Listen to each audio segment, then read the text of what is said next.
Hello guys, welcome to lesson 7, and today we're going to talk about open interest. Now I think unlike commitment of trades report, open interest is not a really bulky topic. It should be something we can easily breeze through and cover with very specific rules of engagement. Now I just wanted to clarify before I go into the content for today that open interest, commitment of trades report, and interest rates, they are all fundamentals. Okay, so they cover fundamentals and price. So they're not technicals. Okay, you're different from technicals, and the way you view them is different from the way you view price on the technical standpoint. All you're doing is you're watching for tipping of the ends, if I should put it that way, okay, of what the large institutions are doing. So this essentially is to track where the money is flowing into, okay, and what side the money is flowing into. Is the money flowing into the buy side or the money flowing into the sell side? And once you can figure this out, then you already have your move figured out for a few weeks to a couple months, probably. And that essentially is what what we're doing with the higher time frame module. That's what it covers, figuring out where the large, longer term money is flowing into the marketplace, and that gives you a prognostication as to where these large money they're aiming to do business at, or businesses at. Okay, so we're gonna go to the basic and define what open interest is. So today I'm using New Zealand dollar chart for our concept and not USD as usual. Okay, so what is open interest? Open interest is the total number of outstanding contracts that are held by market participants at the end of each trading day. Now, where volume measures the pressure or intensity behind a price trend, open interest measures the flow of money into the futures contract. So all we're doing with open interest is we are determining where the interest is in terms of the large institutions. What's their interest in price? If they're interested on the buy side or are they interested on the sell side? That's what we're trying to figure out. So again, when we're tracking open interest, we're doing that for a futures contract. We're not doing that for pairs, because there's no pairs when we're doing fundamental analysis. Everything we do on a fundamental basis has to be the futures. So you want to view the asset purely, not paired up with another asset like New Zealand US dollar or Euro dollar. Okay, that's how we use bar chart for our fundamental play in price. Okay, so for each seller of a futures contract, there must be an opposing buyer. Thus, for a seller and buyer to combine, that creates only one contract. Okay, so what we're tracking on open interest is we're tracking the net open position on the futures contract. Okay, so this is something you're going to have to probably repeat a couple of times to fully grasp. But all we're looking for is we're looking for the net position, okay, in terms of contracts being held. Okay, is a net position on the buy side, which indicate that we should see longer term bullishness, or is a net position on the sell side, which should indicate that we should see longer term bearishness. That's what we're trying to determine using open interest. Okay, so we're using that to track the net open positions of either buyers or sellers in the marketplace. Okay, that's all. So in price, obviously I've taught this in the counterparty liquidity and market maker hedging program, and I taught how that has to be counterparty liquidity, which is how you get deliveries in transaction, deliveries and prices. Okay, so for in open interest, for each contract there has to be both a buyer and seller for that contract price. Now what we're trying to determine is what side is being sponsored. Are we seeing sponsorship on the buy side, meaning increment in or a net open position on the buy side, or are we seeing sponsorship on the sell side, aka a net open position on the sell side? And that would determine the macro move or the quarterly shift for that asset you're looking at. Okay, so there are essentially two ways to view open interest as a trading tool. So we can view open interest. Let me type this out actually, because I think personally typing it out will help communicate the information across. But we can view open interest as a measuring tool to measure the strength. Let's do this. To measure the strength of a trend or price move. Okay, so we're using open interest to measure the strength of a trend or a price move, and we can also use open interest to track the footprints of the large commercial hedgers. Remember the lesson on the commercial hedging program, and how the commercials will hedge into, sorry, not the large the large commercial hedgers. Okay, so let's just type it out real quick.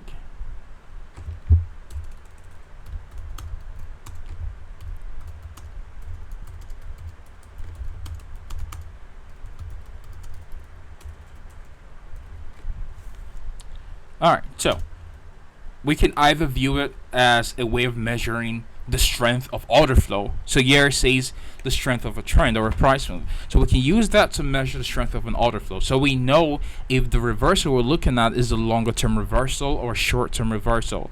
Open interest actually aids in that. And I'm going to show you shortly how you can use that to determine. I'll use examples. Like I'll use live price action examples to show you what I mean in terms of how to use open interest to view on price. Okay, so you can use it to measure the strength of order flow. You can also use it to track the commercial hedging program via the ways I'm going to teach shortly. Okay, so now what we're going to do is we're going to break it down into events. Okay, or we're going to break it down into let's see, what's a better word than event? I would say more of conditions. Okay, so we're going to do condition A, where open interest is applicable, and then we're going to do condition B, where open interest is applicable, and then we're going to do condition C and then D. So your 4 conditions to utilize open interest. Okay, remember we're using this to measure the strength of order flow, and we're also using it to track the footprints of the large commercial hedgers. Okay, how liquidity is being provided in price, which we've talked about in the previous lesson.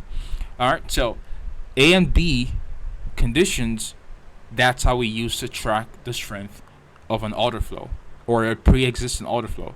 And C to D is how we track reversal points or turning points in price via the commercial hedging program. So we're going to break everything down in detail. And now I wanted to pre-plan the content I will use for today, just like I did for the COT lesson.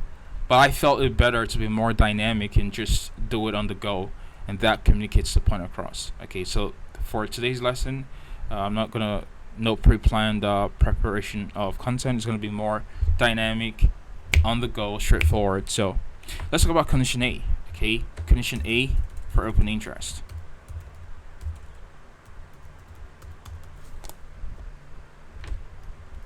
Alright, so this is condition A, and once we've done the outline, you can screenshot everything and you can write it down on your notepad. Now let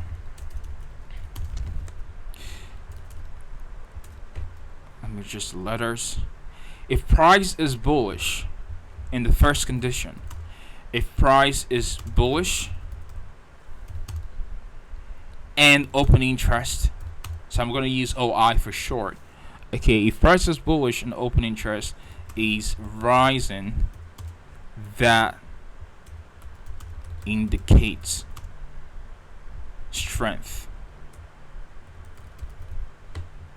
And that strength simply means continuation of order flow. So let me just draw out real quick what I mean, and this is too much. Okay, so I think that's better. All right, so if we see bullishness in price, all right, price is rallying higher, rallying higher, rallying higher, and then we see open interest, okay, start to increase. Now, going back to the definition of what open interest is, what is open interest? Open interest is the net open current position of a futures contract, okay? Not closed position. We're talking about current open position, the net. So what do I mean by net or gross? Okay, so let's say you had let's see what we're gonna do. Let's say you had 6 apples. Okay, so you held 6 apples on your end. This is like a math class, but hopefully this analogy communicates what I mean, or what I'm trying to communicate. Okay, so let's say you're holding 6 apples. You're holding 6 apples, but 3 apples are for your friend. Okay, you have 6 apples in your end. Someone asks you, how many apples do you have on your end? I've got 6 apples. Alright, cool. But 3 of them, they're for your friend. You're gonna call your friend B. Okay, so you are A, your friend is B. If you are holding 6 apples and your friend owns 3 of them, what is the net number of apples you own? Is it still gonna be 6? It's gonna be 3. Why? Because your friend owns 3. So if your friend comes to take the 3 apples from you, you're only going to have 3 left. Now, even though at the time you have 6 apples, 3 actually are for you. And that's the net apple you're going to have, because by the time your friend comes and takes the apple, you only have 3 left. And I hope this is not a very difficult math, because I remember when I was in school, when I was small, we used to do examples like, if this person has 12 watermelons, how many does he have left? I'm like, why does he have 12 watermelons in the first place? That was the joke, by the way. Okay, so hopefully that makes sense. So again, going back into what open interest is. Open interest is the net open position on a futures contract. Now, if this is open interest to the right, okay, always to the right for our explanation, or for our what I'm explaining, open interest is going to be to the right, and then price action is going to be to the left. Let me just type this out, because I know there's going to be some people who definitely would not understand and will still ask questions about this. So, and I know obviously some people are going to sell this, and so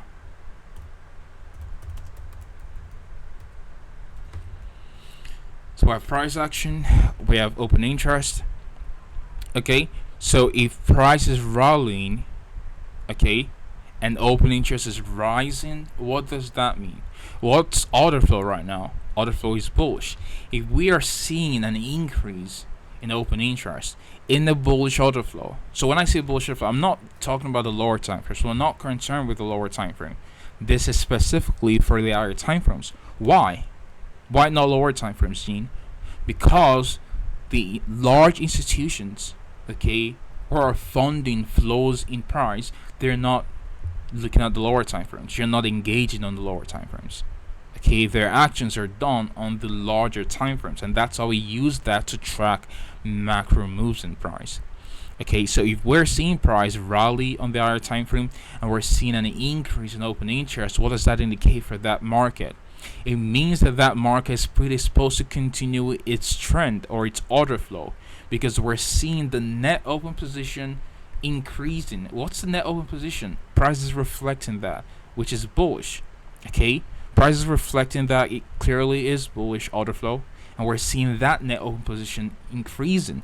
So what that means is new shorts are entering into the marketplace, but they are weaker. So these are weaker shorts who are getting into the marketplace.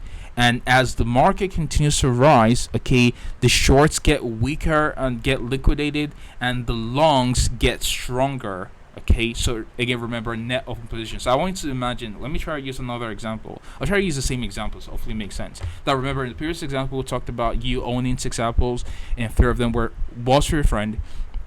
Okay, and at the end of the day, the net apples you own is going to be 3. Now imagine, okay, every 1 hour someone came and gave you one extra apple. Okay, what's going on there?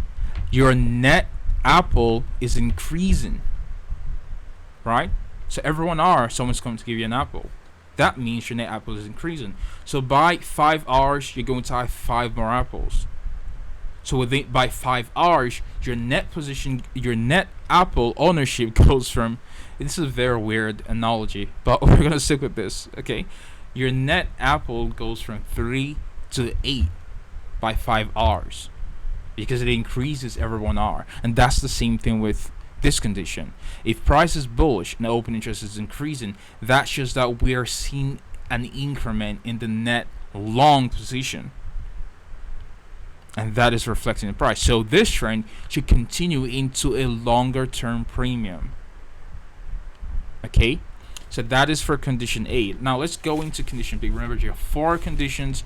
You're specifically looking for open interest. You don't just go into the marketplace just every single time you're looking for open interest. You look for open interest when you're not convinced of the trend or order flow, and you're looking for confirmation of order flow. That's when you're looking at open interest. This is for a bullish condition.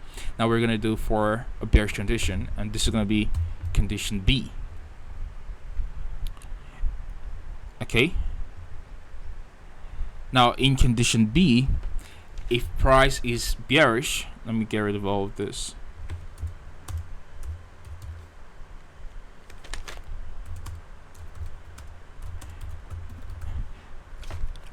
If price is bearish and open interest is increasing, this indicates a strong. What do you think? Okay, let me ask you a question. If I type it out, if price is bearish and open interest is increasing, does that mean that we should see reversal and price should continue to go higher, or should we see a continuation in the trend? I'm going to give you a couple seconds to think, or pause the video here and think about your answer using what I just communicated across on the first condition. And if you said you're looking for a strong continuation lower, then that means you've grasped what I mentioned on the first condition, right? Because again, let's go back into the definition of what open interest is. Open interest is a net open position for a futures contract at a particular time. So if we are seeing order flow be bearish and we're seeing open interest increase, that means we're seeing an increment in shorts.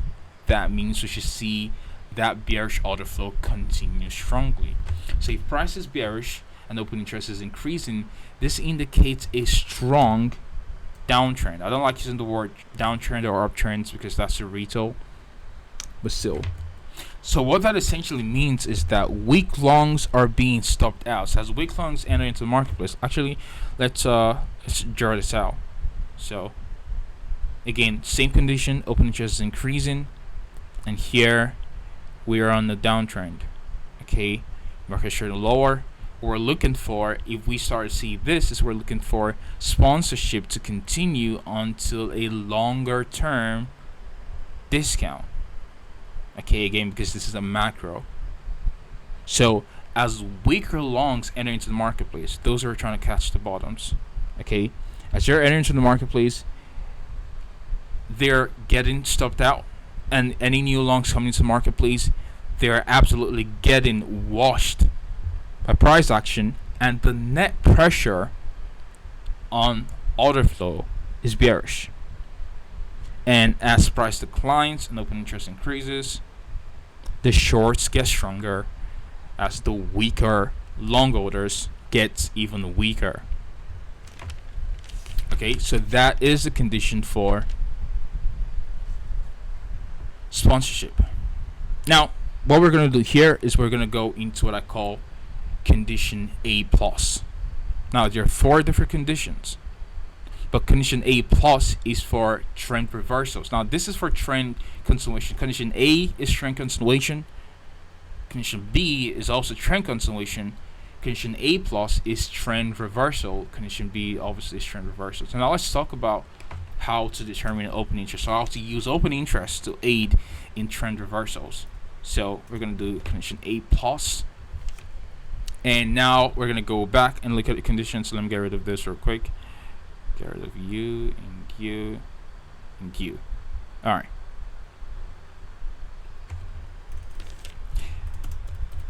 Here,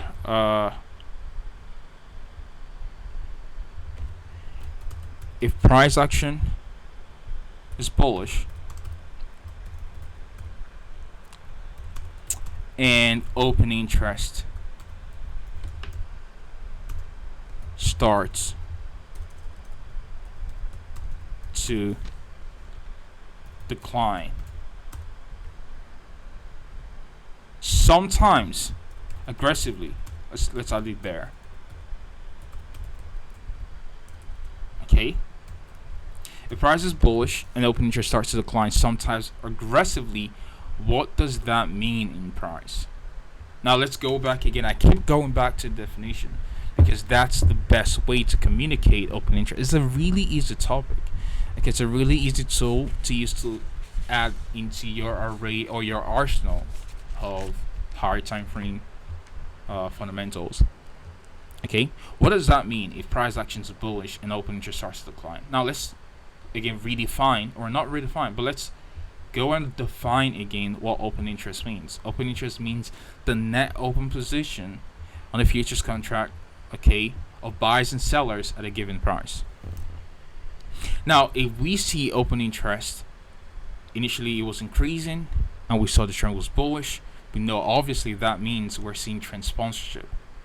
If we see open interest start to decrease, what does that mean? It means the net open position of the previous contracts being held. Okay? If price was increasing previously, that means the net open position was on the buy side or was on the bull side. If we see open interest start to decrease, that means the net open position on the bull side is decreasing. Not being decreasing. That's not correct. Okay, the net open position on the bull side is decreasing, and what that means is smart money are banking on long gains and liquidating. Okay, so there's liquidation going on, and you're seeing a reduction in the net open position of previous order flow. So let's use this example. If we see the market rally higher, okay, and we see open interest increase, we're seeing sponsorship of this uptrend. If we are getting up into our premium, we don't know what that premium could be. It could be an hold weekly high, old monthly high. It could be a Fibonacci extension level, range projections.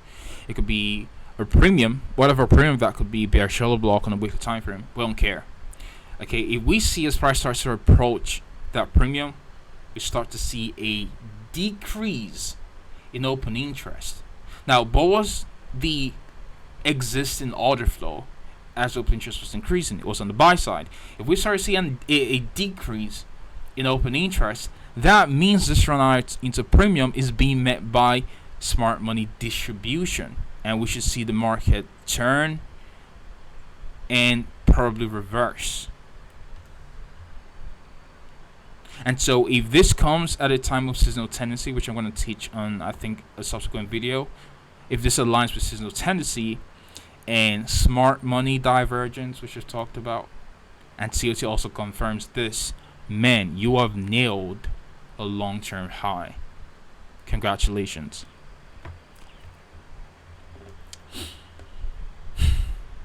Alright, so let's go for the buy side. Again, condition B plus, just simply invert for a reversal from bearish to bullish. Alright, so let's clear this off. I'm trying to make sure that this video is not an hour long, unlike the other videos. Okay, I really dislike content being too long, and I've tried my best to shorten the video sometimes, but it never really works. Alright, so let's do it for condition B plus, and in condition B plus, if price action is bearish,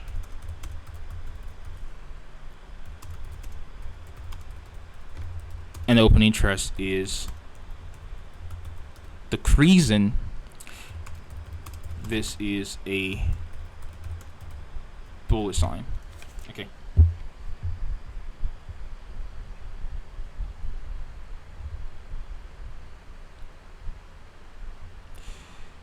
If price action is bearish here and open interest is increasing, should we say reversal in price?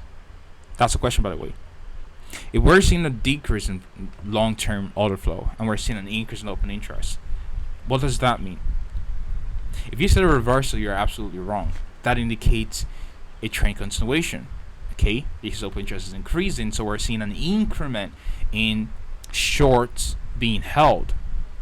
So we should see a continuation lower.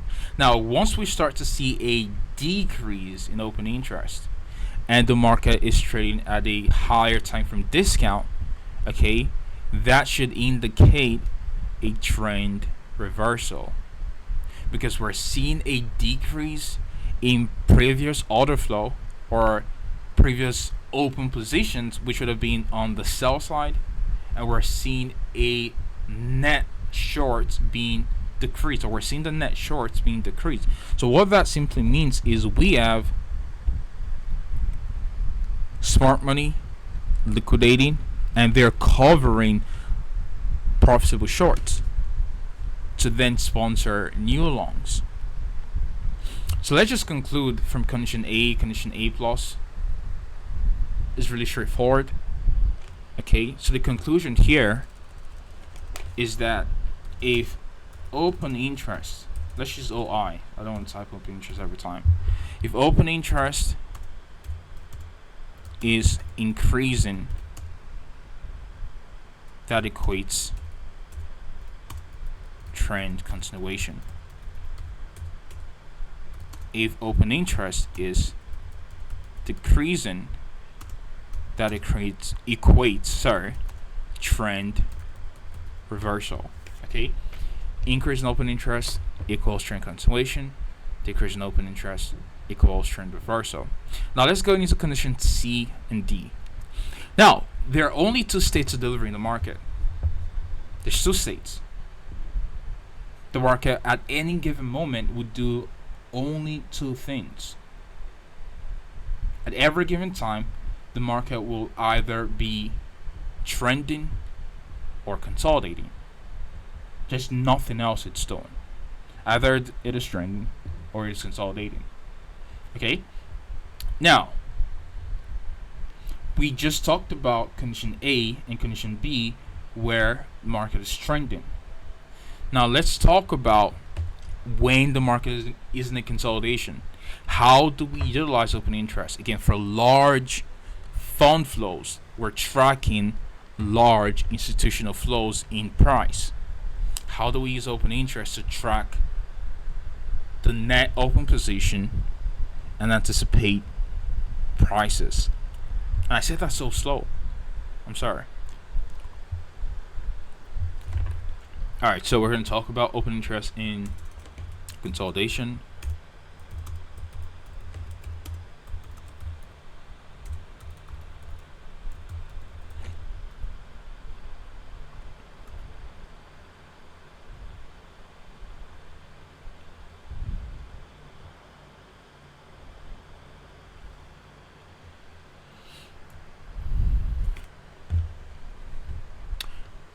We're going to use the first example. Okay, so now let's say we are at a higher time frame premium.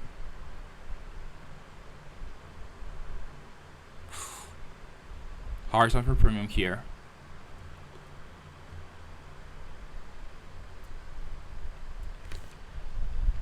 And price shouldn't lower, which is a short-term discount, starts to trade up into a premium.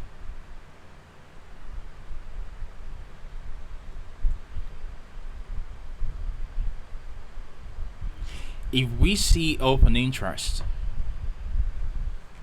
at a premium aggressively increase, okay, now in condition A and B, open interest does not need to aggressively increase or decrease for either trend continuation or trend reversal.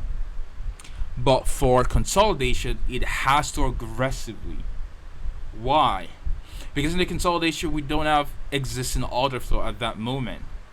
So if we are in a consolidation at a premium where we're anticipating sales coming to the marketplace, and we see open interest increase like this,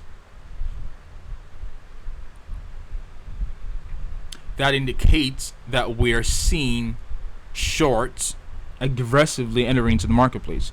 That indicates the willingness of the commercial hedgers and professionals to be a net supplier of that contract. And you see the market take a tumble. Now, if the market is coming from an already pre-existing downtrend and does this as premium, or even if the market is coming from an uptrend, okay, and it trades up into a premium, doesn't matter, okay. We don't care what the left side is doing as long as we are at a premium. We're anticipating sales, longer term sales to come into the marketplace. If we see open interest aggressively at a consolidation at premium, if we see open interest aggressively increase, that indicates a very strong willingness of the commercial hedgers. Again, it's a hedging. They're hedging. Okay, that indicates a very strong willingness to be a net supplier of the contract. And if you're going to be a net supplier of the contract, that would cause displacement on the downside.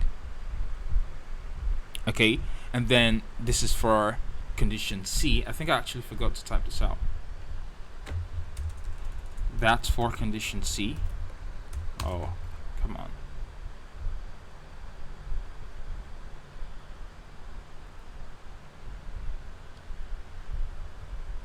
Again, let's talk about condition D.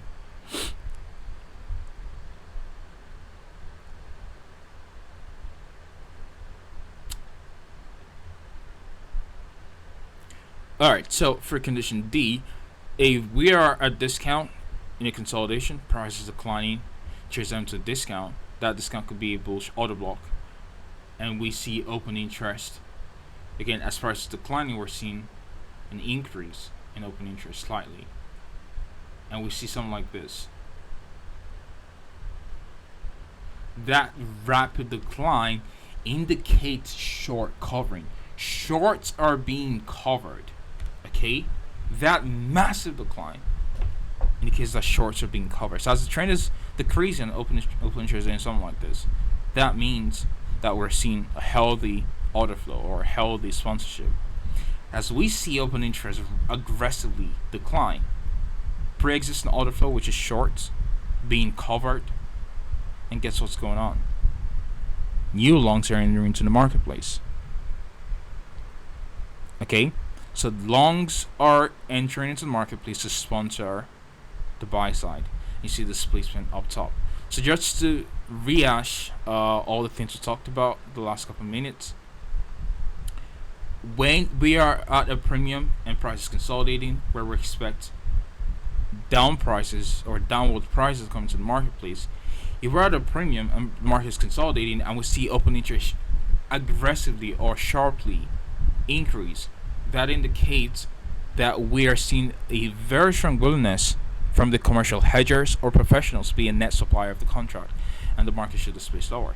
If we're at a discount and price is consolidating and we see a very rapid decline in open interest, okay, sharp decline, just like I drew it out for you guys, that indicates that there we have short covering and new longs or sponsorship of the buy side should resume in the marketplace, and that will be a reversal from that consolidation on the buy side. Alright, so now let's actually go and look at examples in price, some of the examples in price.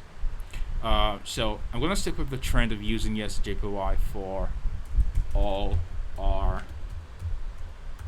annotations for the higher time frame. No, unlike KCAP. Let's use a different broker. Let's use a Wanda, for example.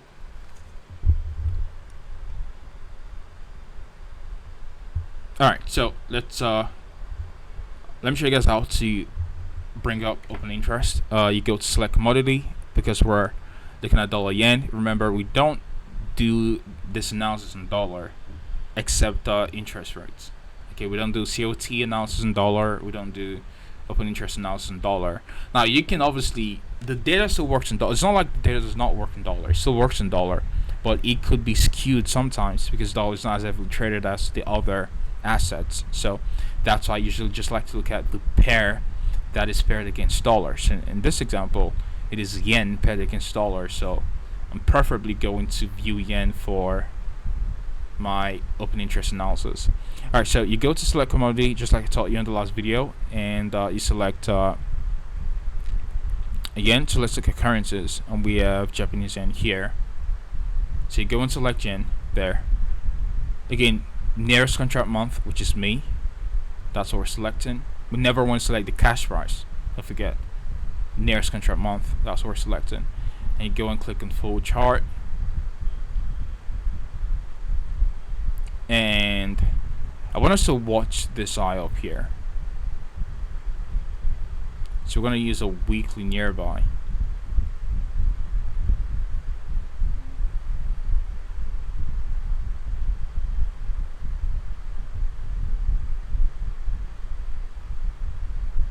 Sorry, probably a daily nearby.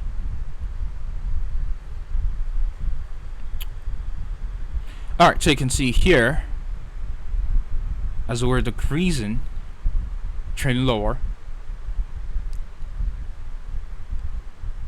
you can see healthy sponsorship of the trend as we're decreasing. Now here, we are also increasing in this retracement higher. Okay, as market was retracing higher, you saw an increment in open interest. Now, if this was a reversal in price, open interest should not increase. Why? It should decline for reversals, but it is not.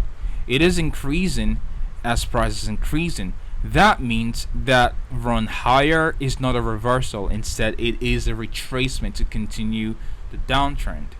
Can you see the difference? So hopefully you're learning from this lesson. Okay, so that means it's run higher, which took a buy stop, should most likely see tank lower. Because if this was to be a reversal, we preferably want to see open interest decline as price was rallying lower, okay, which it did not do. It was increasing healthily, like it should, for a healthy order flow.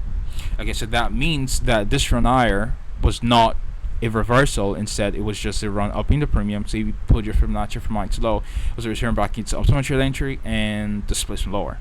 Okay. Now, as we got down here, look at what happened. Open interest starts to decrease. It was increasing initially. Okay, open interest was initially increasing, and then as we go down to that low there, it starts to decrease. That indicates a reversal, not a continuation lower. Now, if you went here, again, you're not just going into price and you're not just pulling up any, just looking for this. You have to use in context. What's your context? Go out first and look at your charts. Okay, so let's go to a weekly time frame. So that low there, this low here, that's this eye here on dollar yen. Now let's go to the weekly time frame. Where's this eye coming at? Okay, what's the premium it is referencing? You can see that's the highest dollar yen has ever been. So it looks like there's no premium, correct? That's what it looks like. But I'll show you guys real quick.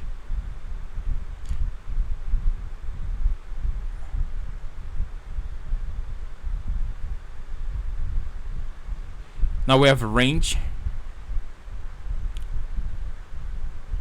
on dollar yen. This eye all the way down to the low. Okay, that was the initial price swing that led into all of this run higher once it broke out of the range.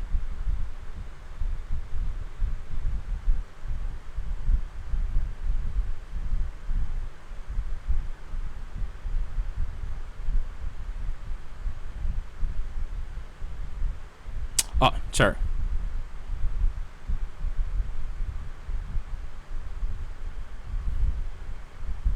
Not this one, my bad.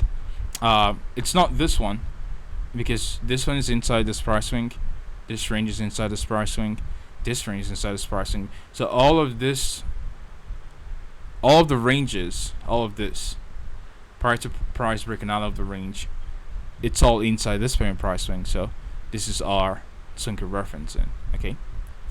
Now remember, if you're using the Fibonacci extension levels, you don't want to use the candlestick wicks because the wicks don't reflect true liquidity of that price range. You want to use the candlestick bodies. If you're looking for a premium versus discount, you want to use the wicks. If you're using extension levels, and this is a subtle thing I'm dropping in this content that will also aid in your analysis. Okay, so I'm never gonna just teach how to use Fibonacci on a separate video, so I'm just gonna throw this here. Alright, so I'm using the highest candlestick close in the eye and then the lowest candlestick close in the low, because this is a range we're referencing. And if you looked out, okay, you can see you have your range expansion, so essentially a measured move. So if you measure it from the body to this here, that's essentially your 200 extension level. Okay, or one standard deviation. Okay, 200 extension level or one standard deviation of our price range. So if you take your line there at one standard deviation of this price range, highest yen has ever been. Look at where it just up into. Let's go down to a daily time frame. Okay, just up there, and what you can see with a correlated asset. So again, this is our underlying, which is dollar yen, and our reference is going to be dollar. As yen was running up into that extension level, one standard deviation, dollar was running lower. What do you have right there? That is a very strong confirmation.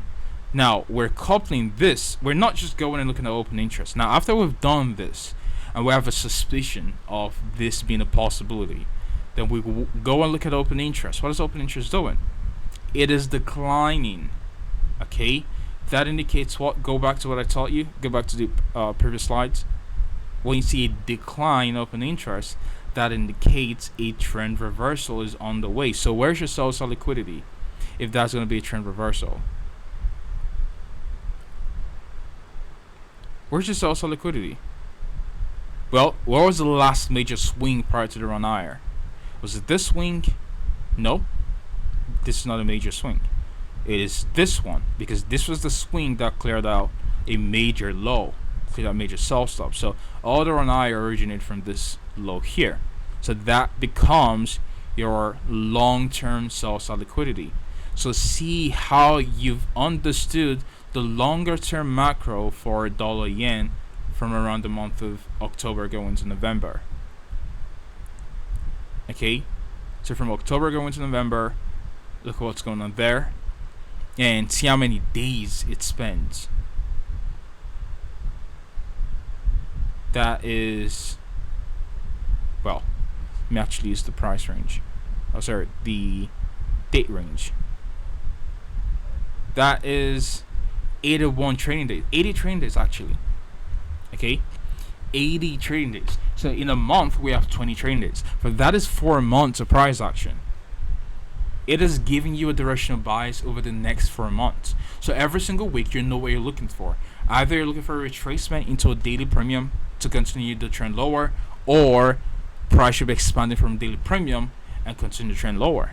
So you've already figured out your bias for the next couple months. See? It looks easy, right? It should be. Should be. Alright, so I wanted to do one for when we're in a consolidation, and I cannot find a very good consolidation. Now there are consolidations in price obviously here, but I could not find a very good consolidation for can we find one? Okay, I think we can find one. So this is a consolidation. It's a nice one. I like this consolidation. Okay, so I want to use a very clear example. We have a drawn liquidity here. So the consolidation is around 6th of December to prior to the displacement lower. So around 6th of that's 7th of December to around 19th of December. So let's go and look for 7th of December.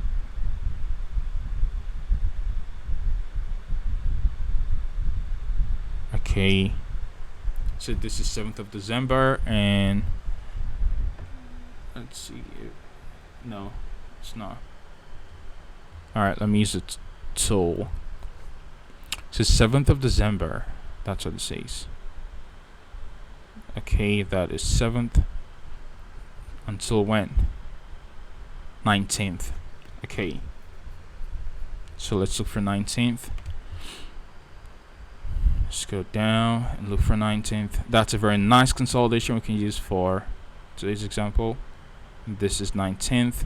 Alright, so you can see between this small little consolidation there, look what open interest is doing. Sharp decline. Remember what I told you about consolidation? It could be going in an uptrend as long as it is at discount. What is the discount we're trading at? This last up candle prior to run lower, that's a mitigation block. Plus buy side and balance, sell side efficiency. That's a discount. If we see consolidation at discount and we see a rapid decline in open interest, fireworks. Guess what happens? Expansion higher to continue the obviously bullish trend for buy side liquidity, and on USDJPY that would indicate expansion lower for sell side liquidity. It shows a trend reversal. It's reversing from this short-term retracement to trend continuation on the overall price trend. Do you see how easy this is to utilize? Alright, so I'm going to end the lesson here. I could obviously show a lot of examples in the same range, but it's going to just make the video about an hour long. And we're around 46 minutes. Damn. I wanted this to be around 30 minutes or less, but it's fine. So I end the video here. I hope you guys enjoyed this content, and I will catch you guys all on the next one.